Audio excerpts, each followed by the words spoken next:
Satu, pembukaan. Yang kedua yaitu menyanyikan lagu Indonesia Raya. Yang ketiga, sambutan.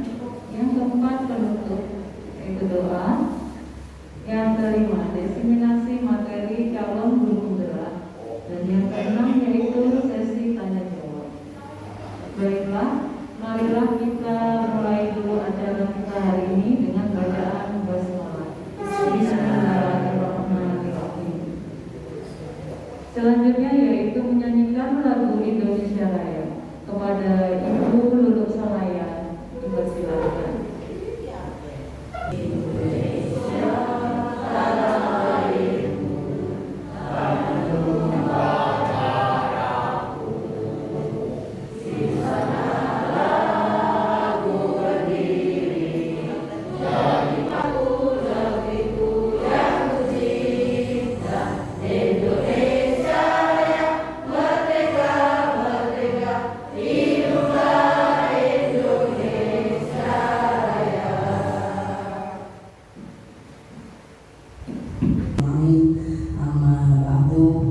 Kepada yang terhormat Koordinator Wilayah Bidang Pendidikan Kecamatan Pacarakan, yang kami hormati panitia penyelenggara acara workshop pada hari ini, yang kami hormati narasumber pada acara hari ini, serta peserta workshop diseminasi materi calon guru penggerak dilaksanakan kembali seperti semula, jangan vakum terus.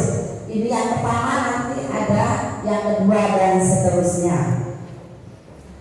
Saya kurang berkenan. Koordinator Wilayah Bidang Pendidikan Kecamatan Pacarakan, kepada Ibu Lia Hamia Hindayani MPD dipersilakan sekaligus membuka acara. Terima kasih. Bismillahirrahmanirrahim. Assalamualaikum warahmatullahi wabarakatuh. Yang saya hormati Ketua Gugus 3, yang saya hormati Ibu Kepala Sekolah, hanya satu kepala sekolahnya ini, penambangan yang lain absen. Ketua KKG Gugus 3, narasumber yang saya cintai, Pak Mursidi, Bapak Ibu peserta workshop KKG Gugus 3. Demikian Bapak Ibu, minta maaf apabila ada kata kurang berkenan. Akhir kata, wassalamualaikum.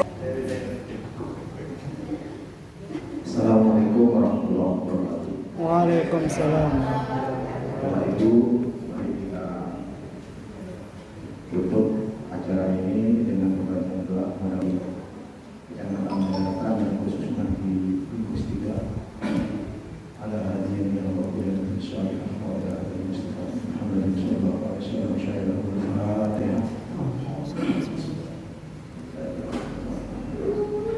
Ya Rabbal Alamin, Allahumma shalli ala Muhammad.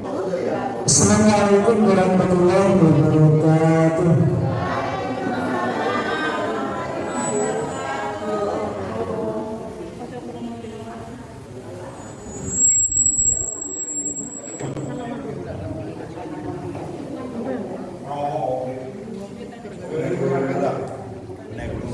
Baik Bapak Ibu, Bismillahirrahmanirrahim. Alhamdulillahirabbil alamin, wassalatu wassalamu ala asyrofil anbiya'i wal mursalin wa ala alihi wa sahbihi ajmain, amma ba'du.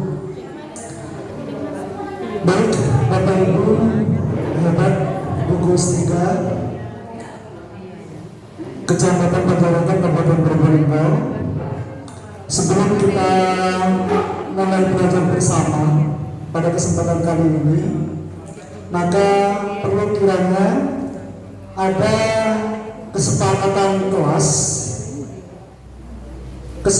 kelas kita, yakni mengikuti workshop hingga akhir. Bagaimana Bapak Ibu? Setuju ya? Kemudian menghargai pendapat peserta lain.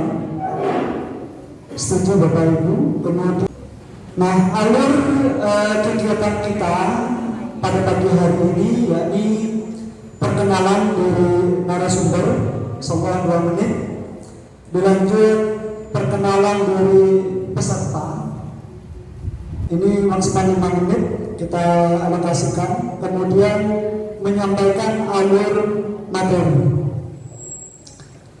Baik, ini diri saya Muhammad Mursidi, guru SD Negeri Sukokerto 1, coach juga pelatih di yang lain, entrepreneur juga. Saya presiden di Hyper Global Group, kemudian calon guru penggerak. Itu singkat saya. Mungkin dari sini ada pertanyaan, mungkin dari Bapak Ibu peserta. Oke, cukup simpel saja saya. Lanjut. Nah, ini saatnya sebelum kita menginjak dari sini, Bapak Ibu, calon guru penggerak itu 9 bulan. Mungkin dari Ibu merasakan 9 bulan itu seperti hamil. Nah, ini sudah berjalan sekitar 3 bulan, mulai dari September, Oktober, November, dan materi itu ada 4 modul, 1.4, 1.1, 1.2, 1.3, dan 1.4. Dari sekian bulan itu kita ringkas menjadi sekian jam hari ini. Mudah-mudahan maksimal apa yang kita dapat bisa disalurkan, bisa dirasakan juga oleh guru yang lain. Begitu Bapak Ibu. Ini yang kita break bulan Januari ini, kita break saatnya untuk pengimbasan. Untuk tadi kita lanjut ke sebenarnya benar dari sekolah sendiri, kemudian dari ketua gugus, ayo Pak, jangan Sukokerto 1 saja, sekolah lain juga, guru-guru lain, ayo bergerak bersama. Monggo, sangat senang sekali Bapak Ibu. Sebenarnya Bu Linda pengennya kecamatan. Assalamualaikum warahmatullahi wabarakatuh. Nama saya Dwi Nuriati dari SD Penambangan 1.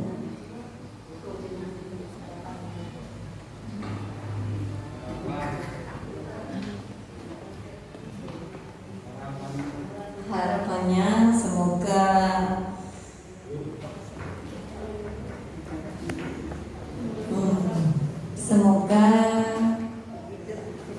calon guru penggerak ini diberi kemudahan dan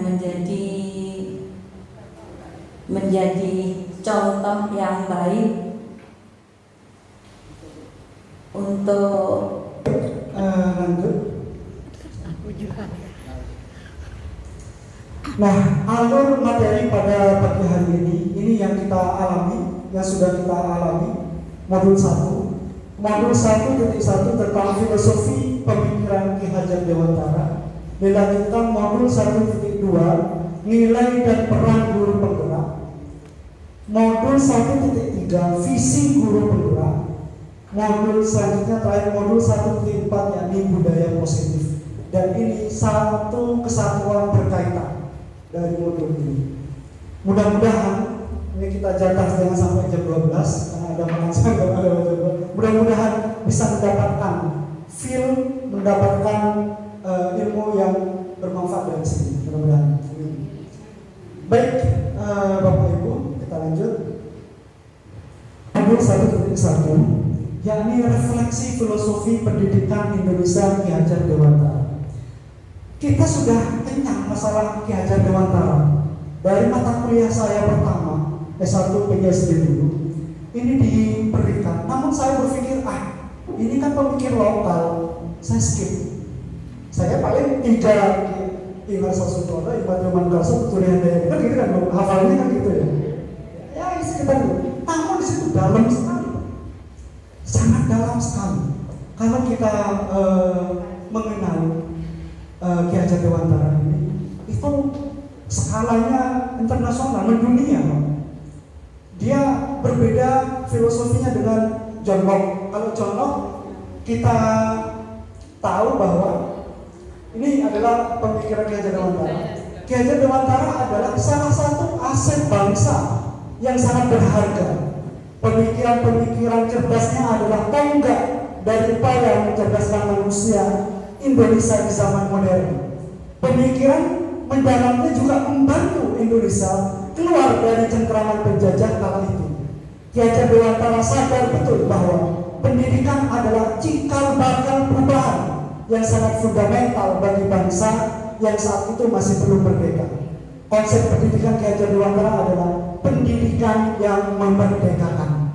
Hingga saat ini dipakai oleh negara, yaitu Merdeka Belajar.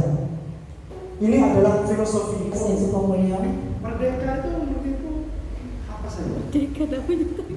Kalau menurut saya merdeka itu adalah segala sesuatu yang bisa kita lakukan tanpa adanya paksaan, yang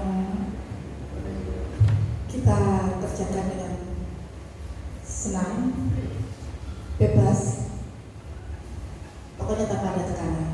Itu menurut saya. Super sekali. Bukan yang dulu itu. Betul sekali. Ki Hajar Dewantara adalah anak itu lahir sudah tertulis, namun samar-samar. Dan kita yang menebarkan tulisan tersebut pada anak itu. Jadi intinya sudah muncul dari alam, dari Allah, dan kita menebarkannya saja atas tulisan kertas yang dari anak itu.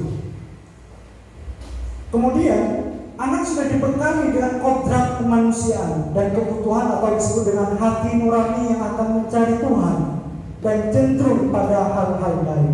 Anak itu cenderung pada hal-hal baik, tidak buruk.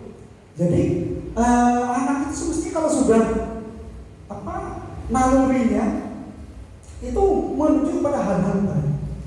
Nah, kalau kita menuntun ke yang salah, maka dia akan bersama. Jadi tugas kita adalah menuntun. Di sini pola pengajaran yang diterapkan oleh Ki Hajar Dewantara bersifat memanusiakan manusia. Bagaimana kita memanusiakan anak itu seperti melayani seperti manusia. Jadi tidak seperti barang mencetak dipaksa seperti kemauan kita, tidak. Kemudian memerdekakan manusia, tadi itu tanpa paksaan. Jadi anak itu datang dari dalam dia sendiri, tidak memaksa manusia melainkan berjalan sesuai kodratnya. Itulah yang Ki Hajar Dewantara coba terapkan pada pendidikan Indonesia. Nah, kodrat di sini mungkin Bapak Ibu, kodrat seperti apa anak itu? Ada dua kodrat. Kita tonton dulu anak agar mereka dapat mencapai keselamatan dan kebahagiaan yang setinggi-tingginya, baik sebagai manusia maupun sebagai anggota masyarakat. Jadi kita tuh hanya sebagai menuntun saja, Bapak Ibu. Jadi kalau kita dalam pikiran kita anakku harus kayak gini, sukses kayak gini, kita akhirnya seolah-olah kita yang mencerdaskan. Namun yang menjelaskan adalah Tuhan yang Maha Kuasa, Allah. Kita hanya menuntun saja. Jadi menuntun saja saat ini. Apa zaman saat ini? Teknologi, isinya teknologinya kita pakai itu. Jangan dibawa, wah dulu nggak ada kayak gini-gini. Udah pakai zaman. Nah, itu tidak sesuai dengan kodrat. Apa sih zoom? Nggak usah kita. Nah, sekarang kita akhir dari modul 1.1, refleksi modul 1. Apa pengetahuan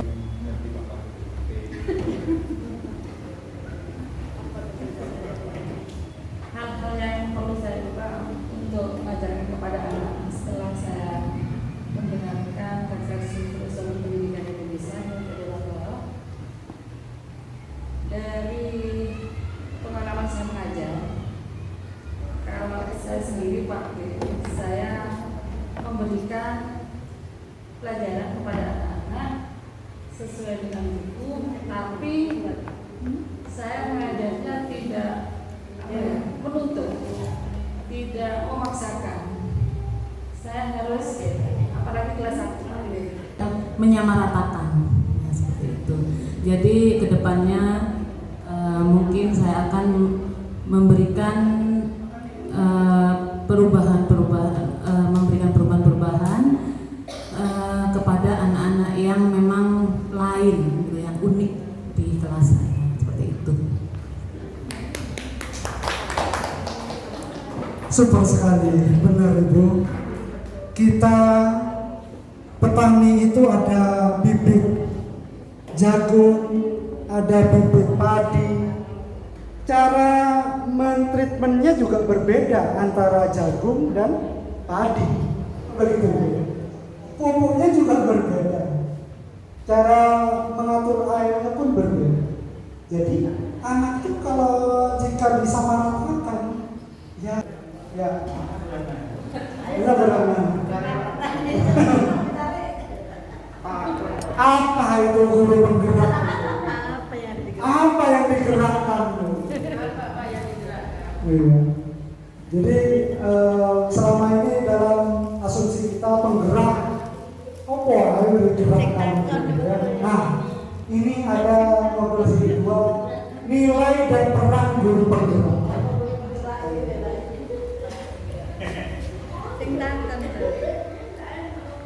Baik. Ya, nilai dan peran guru penggerak. Ini kita semuanya adalah guru penggerak. Semuanya adalah guru penggerak.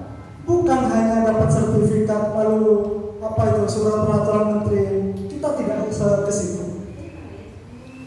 Jadi guru kita adalah guru. Semuanya guru dan harus bergerak. Kalau kita itu hanya diam, maka itu bagaikan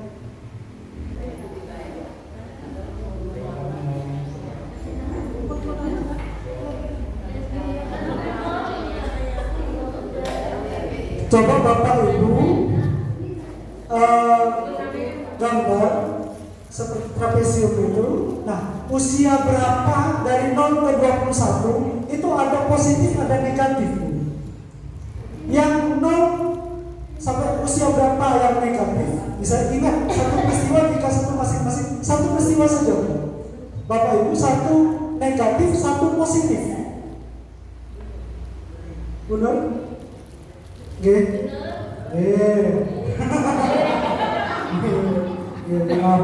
Nah, di situ ada tulis peristiwa itu flashback dulu. Itu pengalaman negatif apa dijawab gurunya atau apa? Jangan dahulu gebetan dulu nih. Tapi membuat diri saya ketakutan. Sebenarnya beliaunya tidak menakutkan, tapi saya saja yang dalam pikiran saya menakutkan. Sehingga saya nangis, tidak mau masuk kelas, nangis dan sebagainya. Orang tua saya dipanggil dan saya dibawa pulang. Itu hari pertama dan terakhir saya sekolah. Ya. Putus berhenti. Ya. Jadi saya DO di SD. Baru kemudian tahun berikutnya masuk lagi. Nah, jadi masa-masa pertama ini benar-benar traumatik buat saya. Tetapi bukan karena profil gurunya, mungkin saya saja yang pada saat itu secara mental siap. Tetapi kemudian ini menjadi sebuah titik balik bagi saya. Ya, menjadi sebuah titik balik bagi saya. Ketika kemudian di periode yang kedua saya didaftarkan lagi oleh simbah saya di SD yang sama dan juga bertemu dengan guru yang sama. Nah, tapi dari situ akhirnya saya menjadi pribadi yang terbiasa untuk beradaptasi, kemudian menghadapi tekanan dan sebagainya, berusaha karena saya tidak mau diolok-olok lagi seperti tahun yang pertama. Itu masa-masa pengalaman sebenarnya bukan negatif ya, tapi di satu sisi pengalaman traumatik buat saya. Nah, titik baliknya yang kedua itu ketika periode kedua saya di kelas 3 mempunyai seorang guru yang namanya nama Jawanya itu Bu Suratni kalau tidak salah ya, Bu Suratni. Iya, sekarang di Karangmati. Jadi beliau guru yang luar biasa bagi saya karena mungkin beliaunya tahu background saya seperti apa sehingga bisa memperlakukan saya seperti profil seorang ibu gitu ya. Dari situ awal kemudian saya menjadi seorang pembelajar.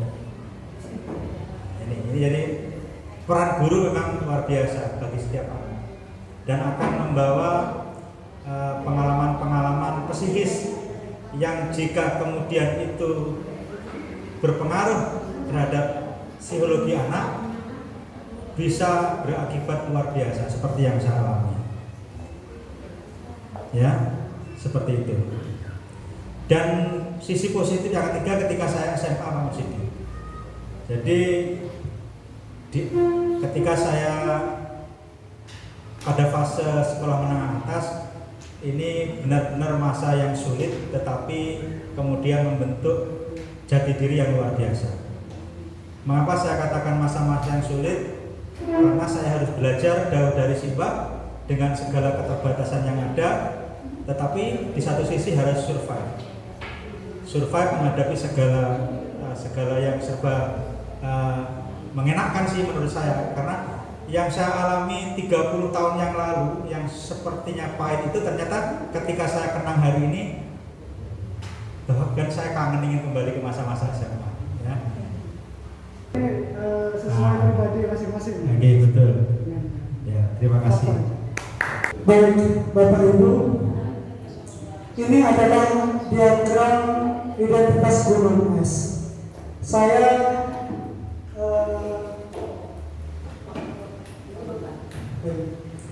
Saya sejalan dengan pemikiran Pak Alif tadi bahwa memang keteladanan dan sistem aturan itu yang mendasar sehingga membentuk pola pikir, kepercayaan, nilai-nilai. Lanjut, nah sebenarnya Bapak Ibu, anak kita, perilaku anak kita itu hanya seperti gunung es yang terlihat ujungnya saja Bapak Ibu, hanya ujungnya saja yang terlihat. Namun di dalamnya belum muncul, belum tahu.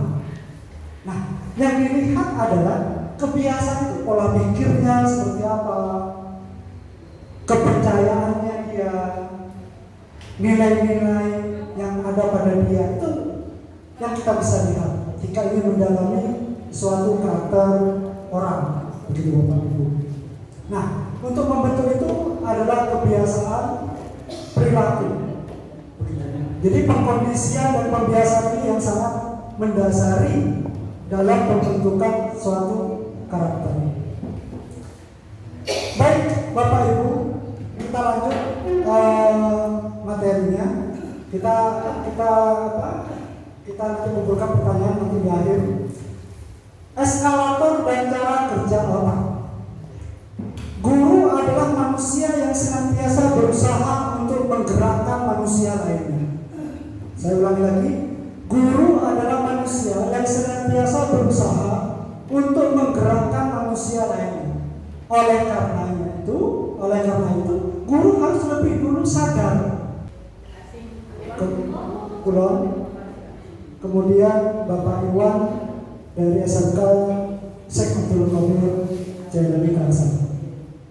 Ada satu dari Malang belum datang. Baik Bapak Ibu, ini eskalator dan cara kerja otak kita ada 4 bagian Bu. Apa manfaat dari untuk guru? Di situ ada saya bagi.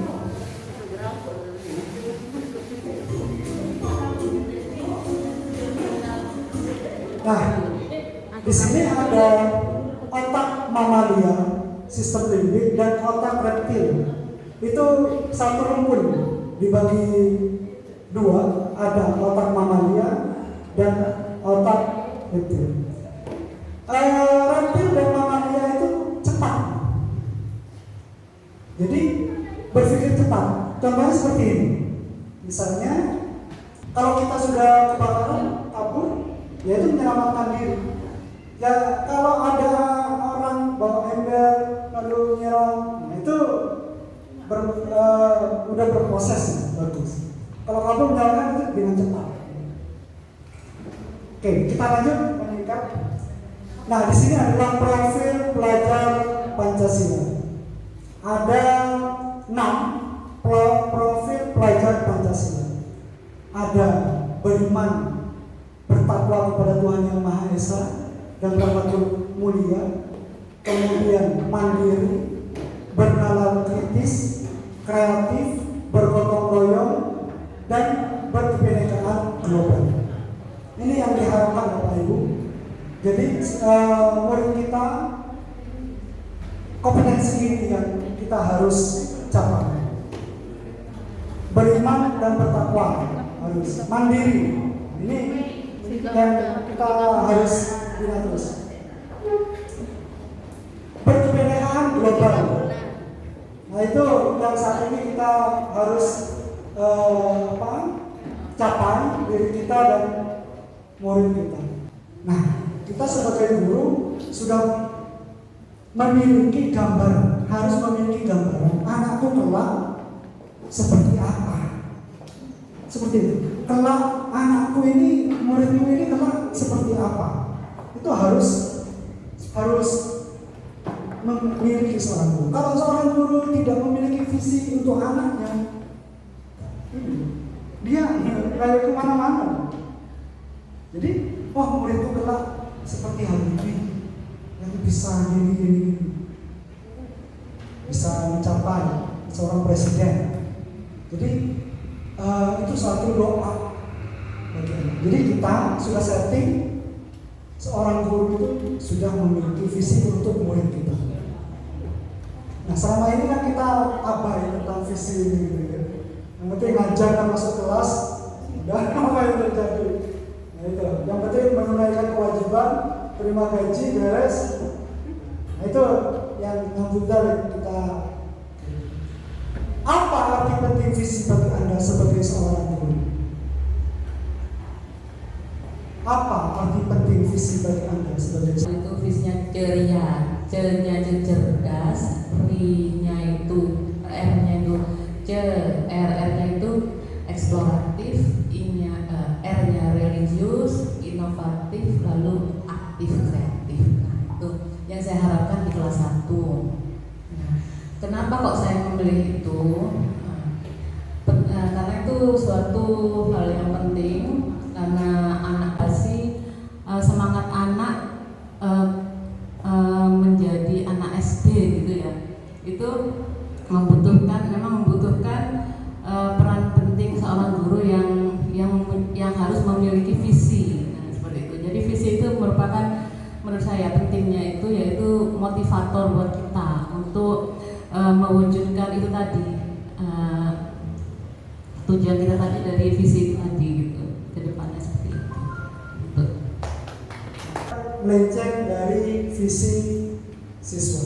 Nah, visi guru penggerak ini ketika membayangkan tentang visi kita sebagai seorang guru, apakah ada di antara Bapak Ibu yang melibatkan murid di dalam visi tersebut? Mari kita mengingat lagi bahwa sebagai seorang guru, mendidik bukan sekedar pekerjaan administrasi. Target pekerjaan kita bukan sebuah dokumen kertas saja. Mendidik juga tidak hanya berbicara tentang waktu. Sekarang, sasaran pekerjaan kita adalah seorang manusia. Target pekerjaan kita adalah pertumbuhan seorang manusia. Sedangkan hasil pekerjaan kita baru akan terlihat saat manusia ini berkarya di masa depan nanti.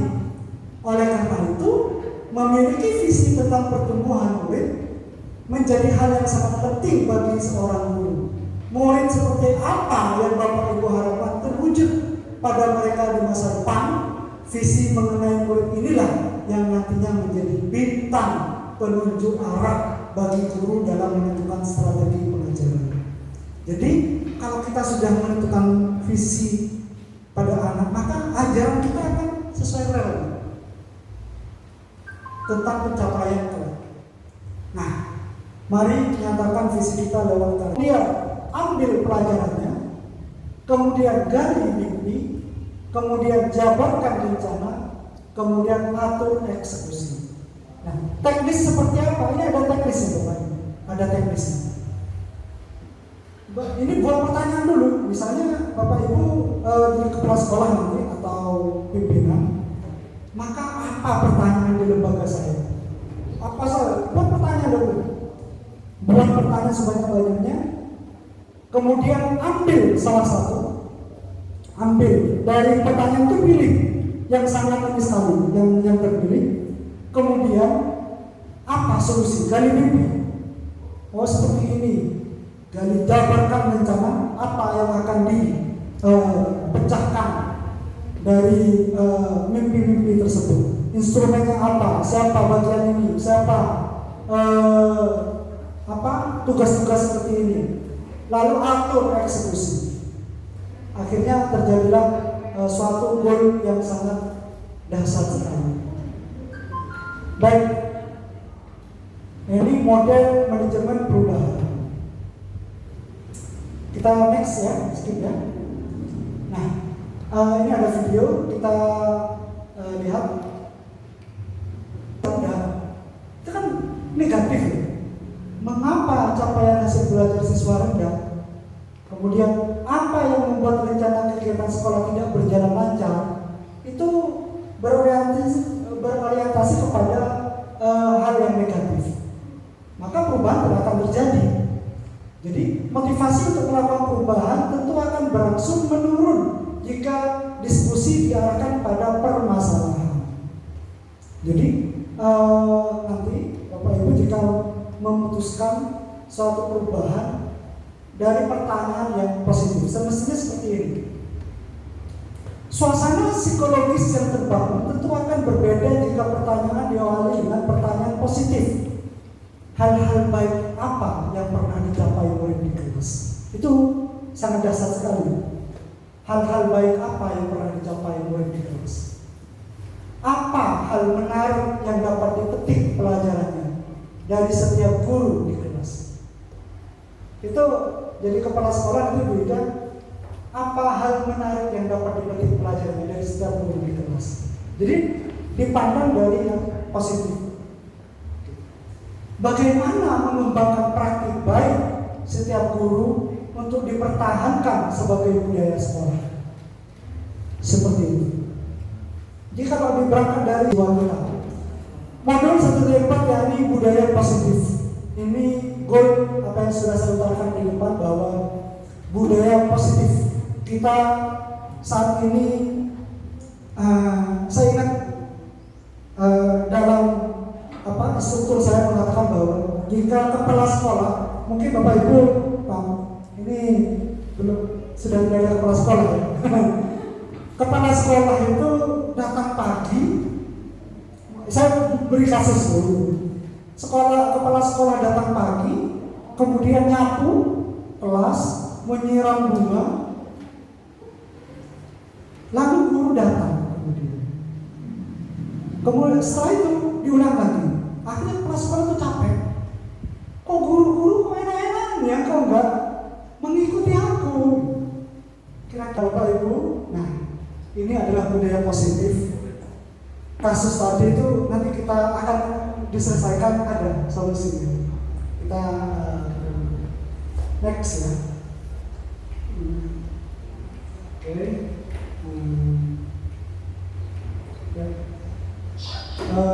Modul 1-4 ini mendemonstrasikan pemahaman peserta mengenai konsep budaya positif yang di dalamnya terdapat konsep perubahan paradigma, stimulus respon, dan teori kontrol.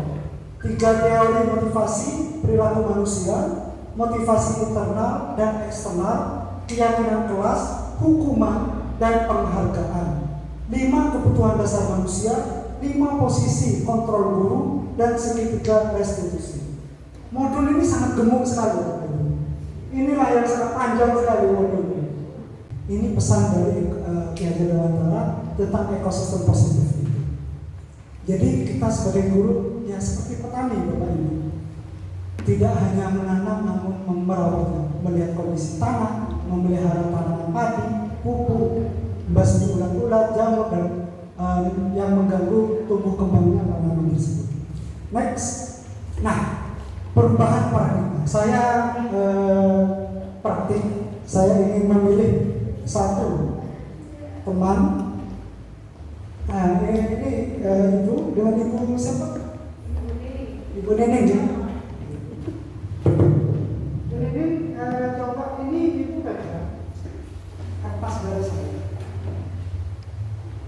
Rahasia. Pegang ya. Ibu coba membuka. Oh.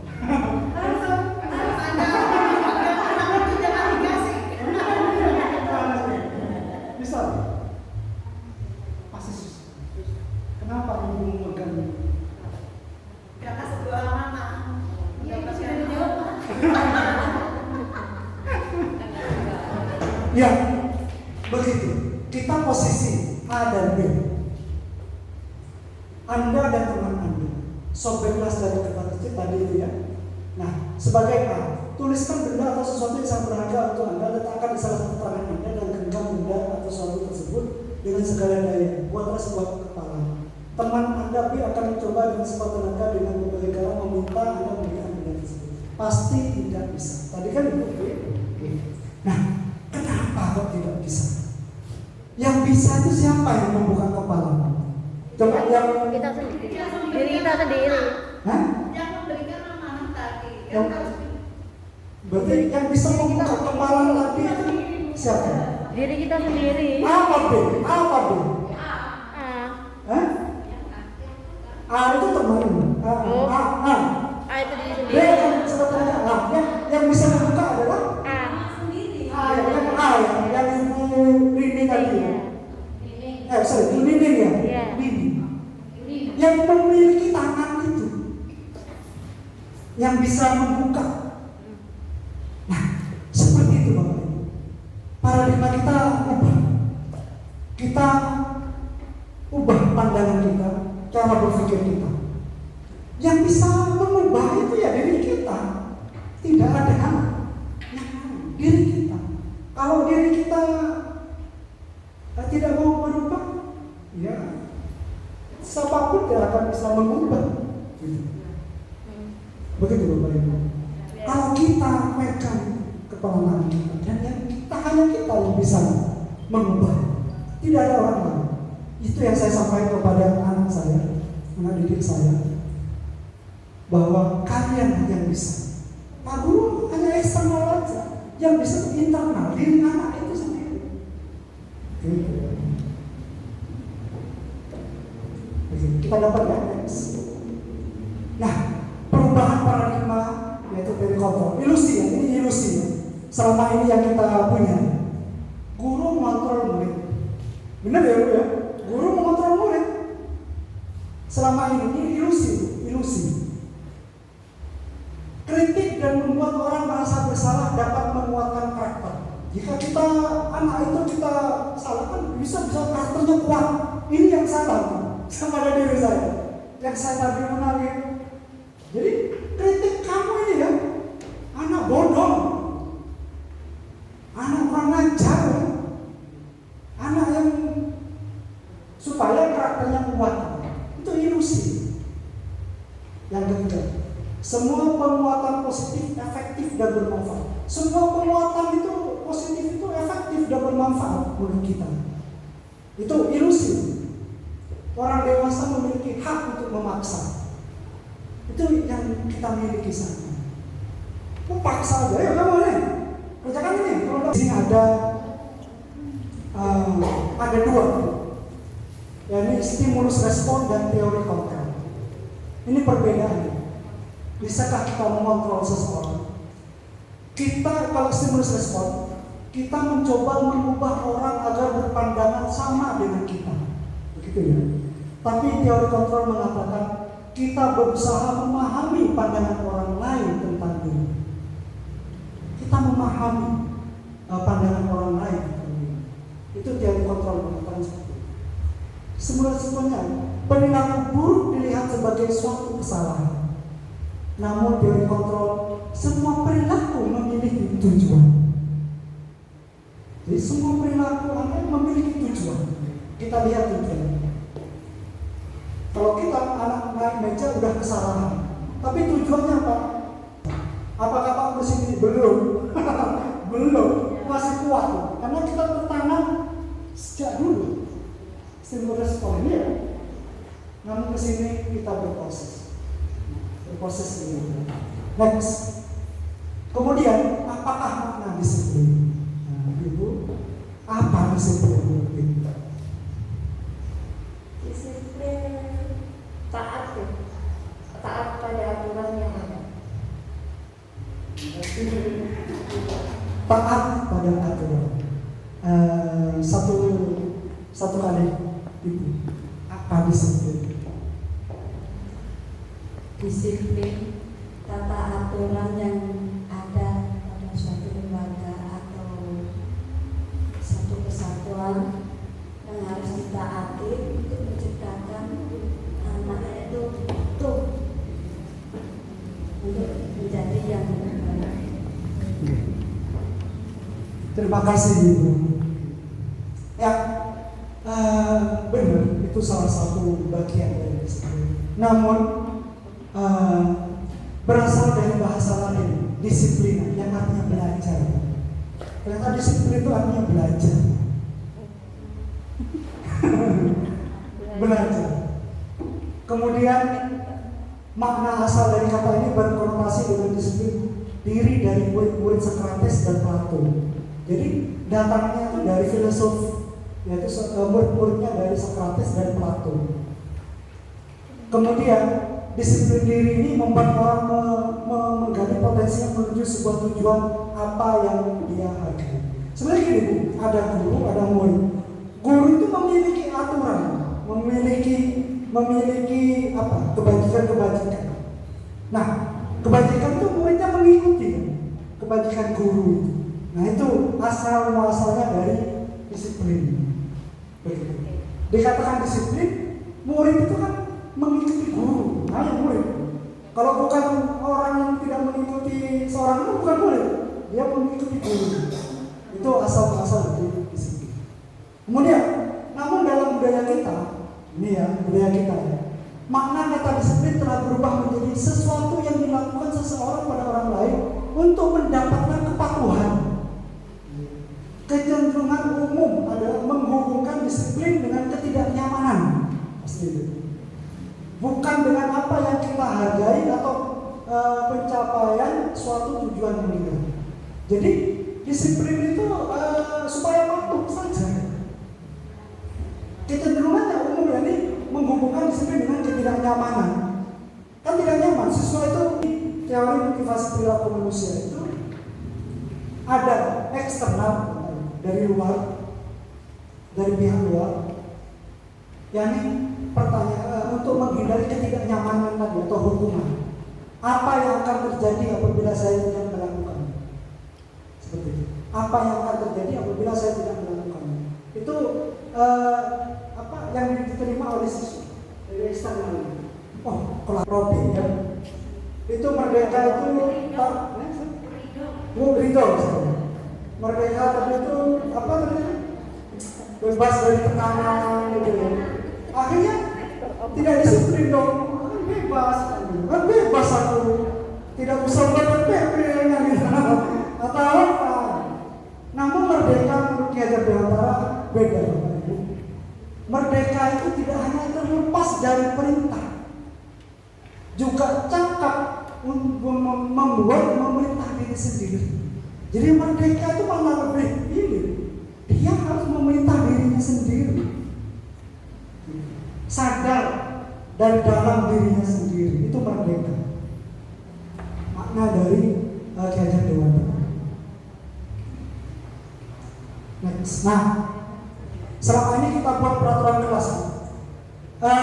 Lingkaran itu yang lebih besar mana? Budaya positif.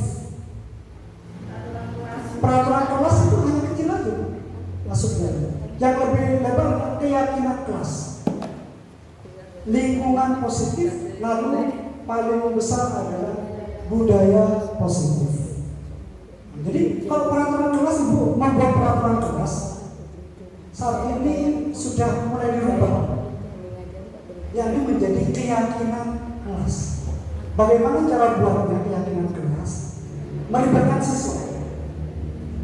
Nanti kita bahas, ada melibatkan siswa.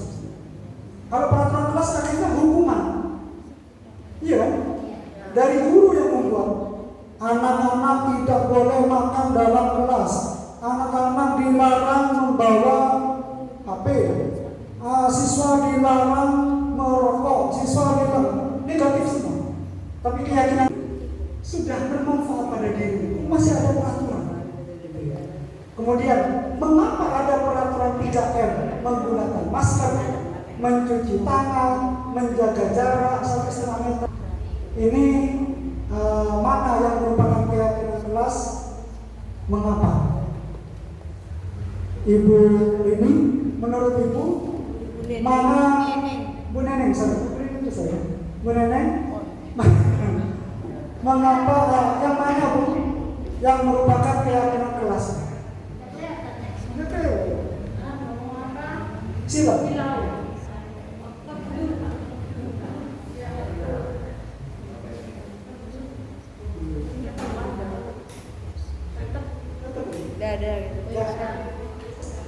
Ya, ini kesepakatan kelas. Datang tepat waktu mengucapkan salam, menjaga kebersihan sekolah, berdoa sebelum dan sesudah kegiatan, aktif dalam pembelajaran, tertib. Yang B, kesepakatan kelas. Kami guru dan murid yang saling menyayangi.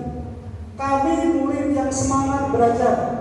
Kami murid yang peduli dengan teman-teman. Menurut Bapak Ibu, yang mana keyakinan kelas? Yang A. Yang A. Format T, tampak seperti atau tidak tampak seperti. Tampaknya seperti apa? Padahal tidak tampak. Ini format dari keyakinan kelas ini. Tabel T dan D. Ada hormat, bekerja, diterima dan diterima. Next, sudah setengah 11 ya. Masih banyak. Nah, Bapak Ibu, coba tentukan. Selalu kembali, ini antara keyakinan kelas atau nilai dibagikan apa?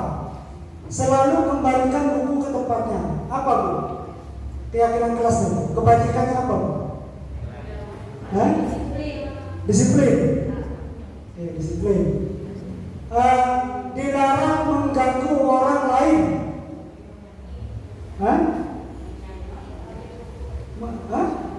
Nilainya apa nilainya? Dilarang mengganggu orang lain. Saling menghargai. Kamu? Hadir di sekolah 15 menit sebelum pembelajaran dimulai. Disiplin. Kita nanti cek ya. Dilarang melakukan kekerasan. Saling menyayangi. Ya. Dilarang menggunakan narkoba. Kesehatan. Bergantian atau menunggu giliran. Disiplin. Antri.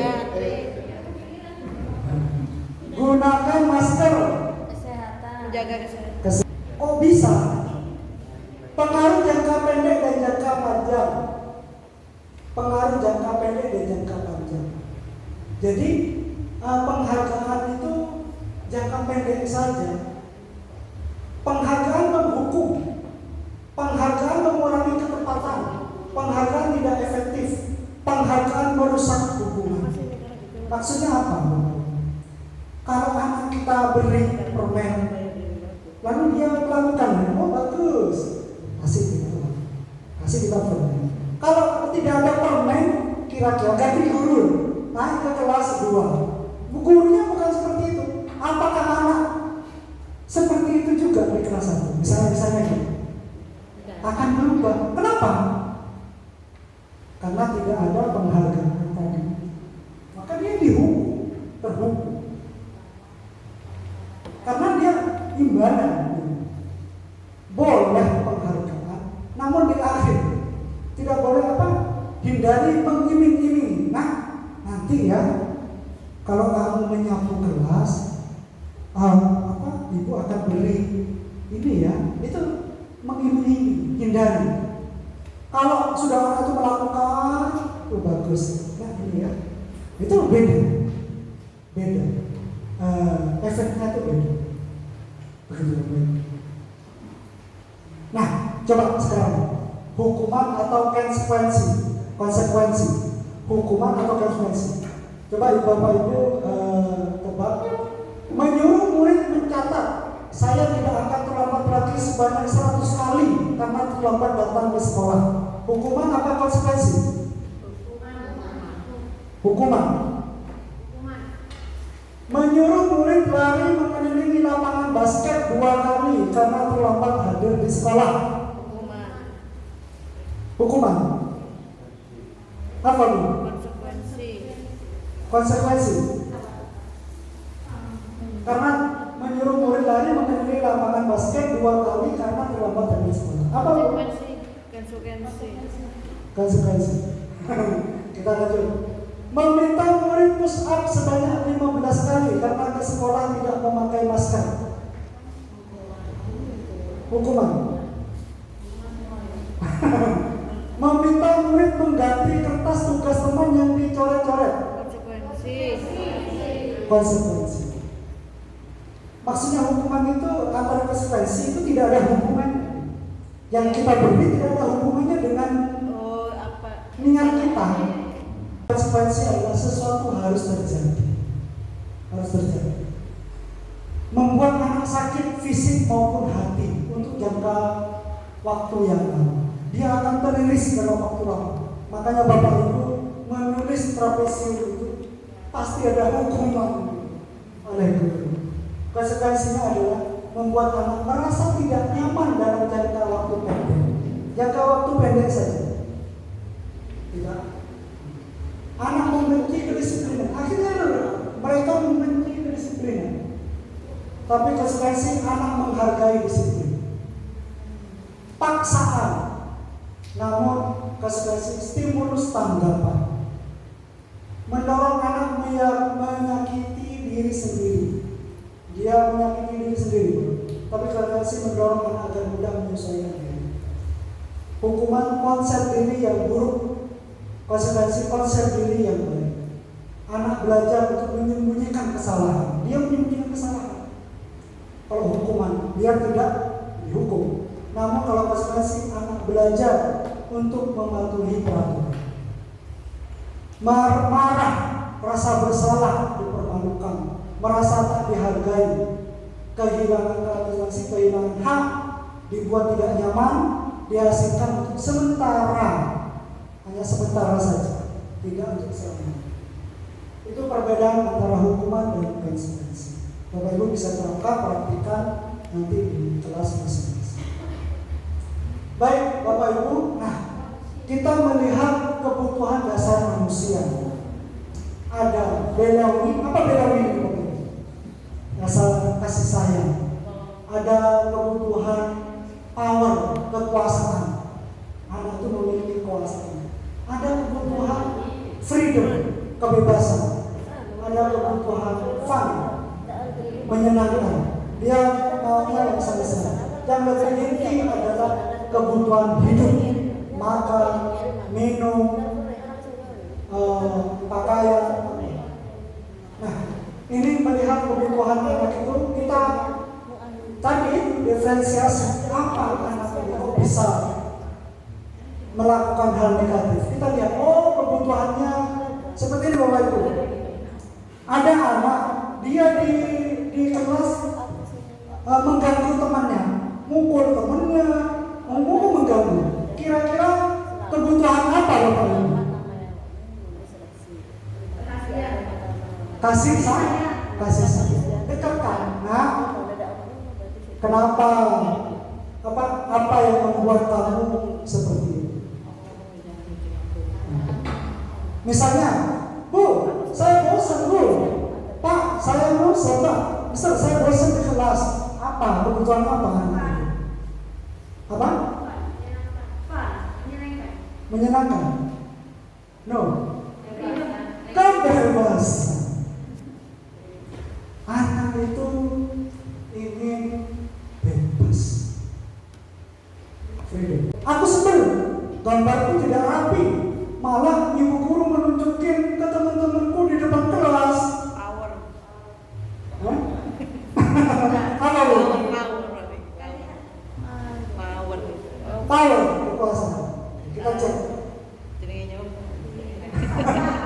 power, kekuasaan, bukan jawaban. Ya, kekuasaan. Dia ingin diakui. Dia ingin diakui karyanya. Jadi walaupun aku bagus lah karyamu, akui. Dia mengganggu temannya karena dia tidak diakui. Nah, ini Bapak Ibu, 5 posisi kontrol. Ada identitas gagal, ada identitas berhasil, ada identitas berhasil sukses kontrol diri. Ada sebagai pembuat merasa bersalah, ada sebagai teman, pemantau, manajer. Bapak Ibu posisinya apa? Maunya posisi seperti apa? Apakah sebagai pembuat merasa bersalah? Apakah posisi sebagai teman untuk memenuhi kebutuhan tadi? Apa posisinya pemantau saja? Apa posisinya manajer? Tinggal pilih treatment tadi. Misalnya sebagai teman, membuatkan alasan-alasan untuk muridnya. Ayolah, lakukan demi ibu. Masa kamu tidak mau? Ingat tidak, ibu pernah bantu kamu. Itu sebagai teman. Seperti itu. Kalau misalnya apa, pemantau. Nah, apa peraturannya? Itu pemantau. Kalau sebagai manajer, apa yang akan kita yakini? Apa yang kita yakini? Apa yang bisa? Saya lebih suka dengan anak-anak. Jadi ya bisa tahu karakternya masing-masing. Begitu. Terima kasih. Terima kasih. Ya, sebagai teman ya. Bagaimana perasaan Anda saat itu? Bu Fitri, bagaimana perasaan Anda saat itu? Ketika menjadi seorang teman bagi mereka itu menyenangkan. Mereka bisa lepas mengatakan apa saja yang ada di pikiran mereka. Jadi mereka tidak ada rasa canggung, menganggap saya sebagai teman mereka. Jadi kita bisa tahu bagaimana karakternya masing-masing, kekurangan dan kelebihannya, mengarahkannya pun mungkin lebih mudah. Berarti di mana posisi Anda saat ini? Apa sebagai teman terus? Ya enggak. Kalau tetap di tempat ya tidak. Ada kalanya kita juga menjadi pendidik mereka, mengarahkan yang lebih baik.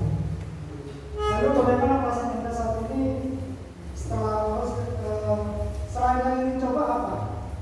Selain dari teman, kan tidak harus teman semua. Manajer ya. Manajer. Sudah pernah melakukan? Belum mas. Oh enggak. Terima kasih. Baik,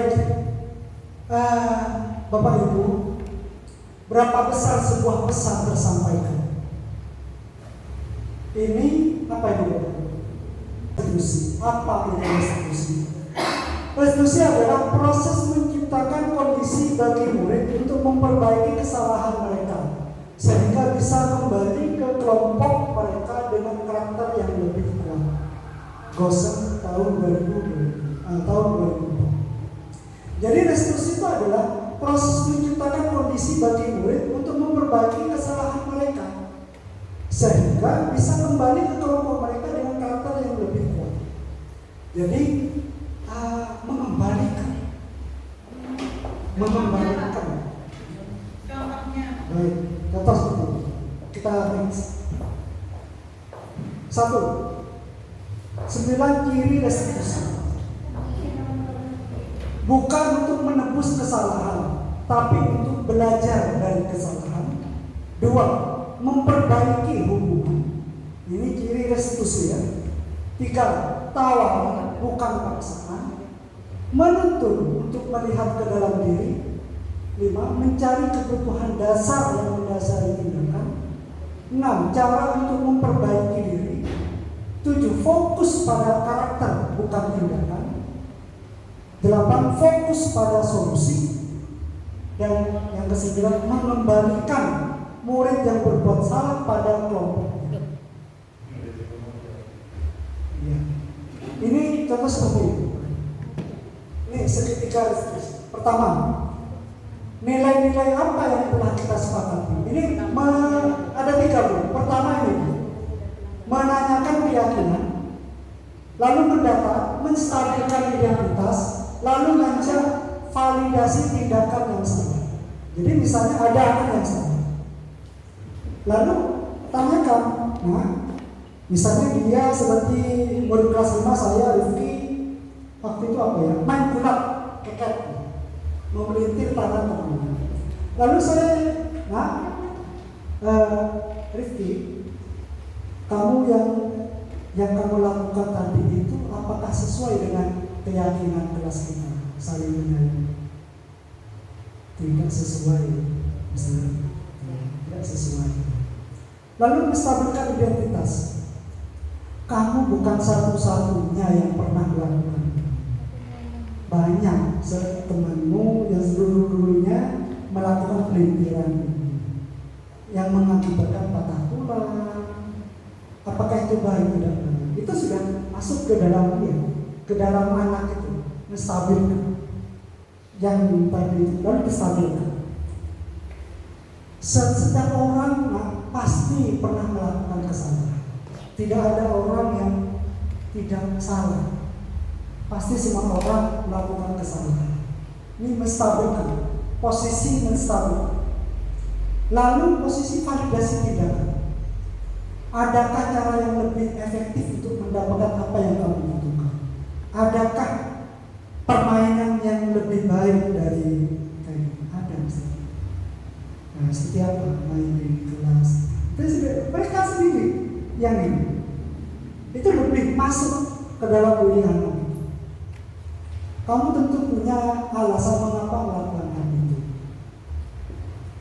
Jadi validasi. Jadi segitiga restitusi ini setiap ada kesalahan kita lakukan 3 treatment, menanyakan keyakinan. Makanya kelas itu punya keyakinan kelas dulu, saling menyayangi, itu dipapan. Baru anak itu menanyakan nilai-nilai sama enggak nilai-nilainya yang dia lakukan. Akhirnya stabil, kita stabilkan. Bukan kamu satu-satunya yang pernah melakukan ini. Lalu validasi. Ini yang kita budayakan segitiga restitusi. Nah, menstabilkan identitas untuk membuat murid merasa gagal karena berbuat salah menjadi positif terhadap dirinya. Guru berkata, berbuat salah itu hal yang manusiawi. Tidak ada manusia yang sempurna. Bapak ibu juga buat salah. Kita pasti bisa menyelesaikan permasalahan ini. Bapak ibu tidak tertarik untuk mencari tahu siapa yang benar, siapa yang salah. Bapak ibu lebih tertarik untuk menyelesaikan masalah. Kalau kamu menyalahkan dirimu sendiri terus-menerus, apakah kamu bersikap baik pada dirimu? Ini cara menstabilkan identitas. Ya. Kemudian validasi.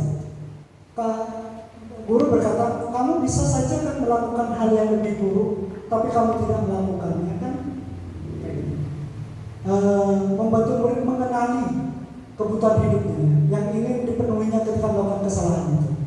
Kamu pasti punya alasan mengapa melakukannya. Apa yang penting bagi kamu? Kamu boleh tetap berusaha menjaga sikap itu, tapi tambahkan sikap yang lain yang baru. Maukah kamu belajar cara lain untuk mendapatkan yang kamu butuhkan tanpa harus mengumpul? Seperti itu. Apakah kamu bisa melakukan dengan lebih baik besok? Seperti itu. Ini validasi tindakan yang sama. Kemudian menanyakan keyakinan. Apa nilai yang kita percaya di kelas? Nilai-nilai kebajikan ini boleh tuh. Apa validasi dulu? Apa keyakinan dulu? Tidak harus runtun. Boleh validasi dulu, boleh keyakinan dulu, boleh menstabilkan tadi, menstabilkan identitas tadi. Apa yang kamu rasakan ketika kamu melakukan itu? Kamu menjadi orang yang seperti apa? Seperti itu. Anak-anak kita dilakukan ini menangis, mengeluarkan air mata, teduh, senang, dan dia akan masuk ke dalam jiwanya. Daripada dihukum dan menderita seumur hidupnya. Yang ini, apakah kamu ingin berbuat lebih baik? Ini ya intervensi ini.